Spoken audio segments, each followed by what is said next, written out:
more non-releasable sea turtles, if you will.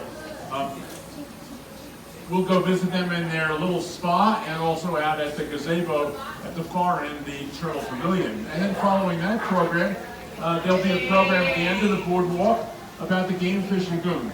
Game Fish Lagoon has lots and lots of sport fish in it. Sport fish are the kind of animals that bring tourists from elsewhere to Florida. They're good fighting fish, but you'll see big shark and tarpon and snook and permit and cobia, grunts of all sizes and shapes. And then finally, it's absolutely getting to be a more and more beautiful day as the minutes go by. So please do take a walk on our walk through the mangrove forest, guided by volunteer Jerry. He's a master naturalist in Florida. I think you'll find some very interesting things out there and learn a little bit about the flora and fauna here, and particularly how it responds to hurricanes. So again, welcome to the Coastal Center. Lots for you to do and see, as I said, consistent with our mission of making you good stewards of the environment. So what's a steward of the environment? Someone interested in wanting to preserve, protect, and restore this very fragile ecology that we have here. We are a nonprofit 501c3. We welcome all of the guests with the yellow bands. You're our day trippers, and some decide to make those yellow bands into blue bands at the end of the day. It allows you to bring by your family and grandchildren and everybody throughout the year and partake of the wonderful children's and adult programs that we have throughout the year. And thank you for the great group of school youth that are here today. We welcome you and thanks for being here. So lots for you to do and see. Now, Coastal Center is located in a great place. We're on an island, and that island has a name. It's called Hutchinson Island. A barrier island, 156 miles, protects the main shore, provides great habitat. You'll learn more about that at the Game Fish Lagoon. But the Tourist Bureau, we have another name for us. What are we called by the Tourist Bureau? The Treasure Coast. The Treasure Coast. So, obvious question, why are we the Treasure Coast? There's treasure off there. Thinking about your history, a whole bunch of Spanish galleons went down in the early 1700s coming out of Mexico, Central America, were loaded with gold and silver. The wind was blowing towards out of the east, and gale force winds or hurricane force winds, down they went. So they still are finding treasure off the beach, except you can't keep it. It's all spoken for. But that's not why we call this the Treasure Coast. We call this the Treasure Coast for a very special reason. This is the most biodiverse estuary in the whole country. Biodiversity means we have more than 4,300 documented plants and animal species.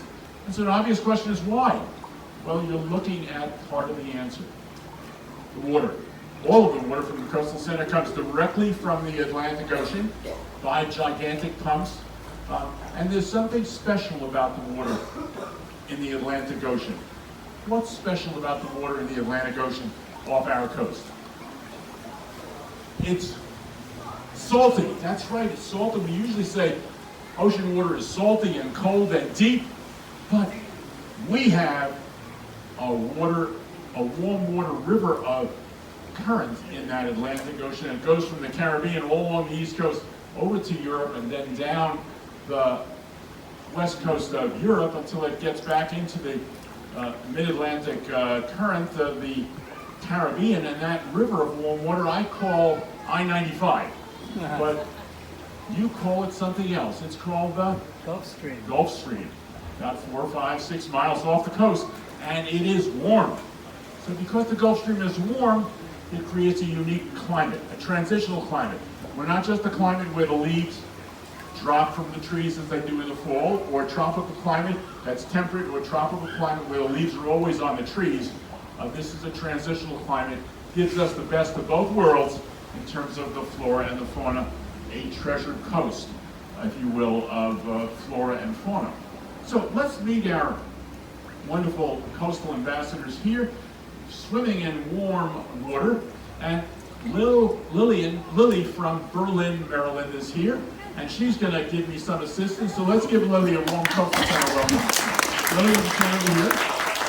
Come on this side, please. So Lily's going to stand right over here, and our job is to introduce you to the stingrays and to give you some ideas about what type of animal they are. So what kind of an animal is that, Lily? A fish. And if you're a Floridian and you see a fish with a big prominent lateral line, can anybody tell me what kind of a fish that is? A snook, absolutely right. You'll see snook in our Game Fish Lagoon, but that's the snook. So let's say hello to Sandy the snook. And we'll also be able to meet Rachel Ray. So Sandy the snook is stiff and rigid. Rachel Ray is flexible and floppy. So what's inside Sandy the snook that keeps Sandy the snook so stiff and rigid? Bones, absolutely right. Fish are vertebrates, but rays are fish, but they're uniquely adapted fish. The long word is called elasmobranch. They're cartilaginous fish. So where do you find cartilage on your body? On your nose. So that makes them flexible and floppy. But there are some other very interesting adaptations over the hundreds of thousands of millions of years that these animals have been around in our ocean. Let's show everybody where the mouth of the fish is. Right in front, but Rachel Ray's mouth is right on the bottom. Suggests to you that she is a bottom-feeding, bottom-dwelling animal. And fish use their mouth often for about two different functions. Function number one is to eat, but function number two is very important. Function number two is to help them breathe. They suck in water, and the water goes out the gill structure just behind the operculum. The gills, though, on Rachel Ray are on the ventral bottom surface. So that poses a problem for the rays. How do they get water in their mouth or in their body to breathe? Well, notice when our rays are swimming by, you'll see two winking structures around the level of the eyes. And those winking structures really are flirting at you. They want your attention, but more importantly, they are spiracles. Clear water intakes that allow clear water to come in on top and get expelled through the gills about where my fingers are. And when the water comes out, it comes out with such force that it spreads the sand. Because they're bottom feeding, looking for crustaceans, it helps them hunt a little bit more efficiently. So a nice, intriguing adaptation. How about the eyes of the fish? Right up there in the front. But on the rays, you'll see our rays have their eyes in two different positions. The benthic or bottom-dwelling rays, the Atlantic and the Southern that we have here, right up on top. Why would their eye be up on top? Dun, dun, dun, dun. Who likes to eat ray for breakfast, lunch, and supper? Shark, absolutely right. Shark, particularly a hammerhead shark, but if their eyes are up here, maybe they can see danger coming and get out of the way. Now, we'll comment about the placement of the eyes on the cownose rays. They're laterally. It's intriguing. We'll get to that in a moment. Let's see, what else is different? What's this back here? Tail. So what is the tail of the fish used for? To swim.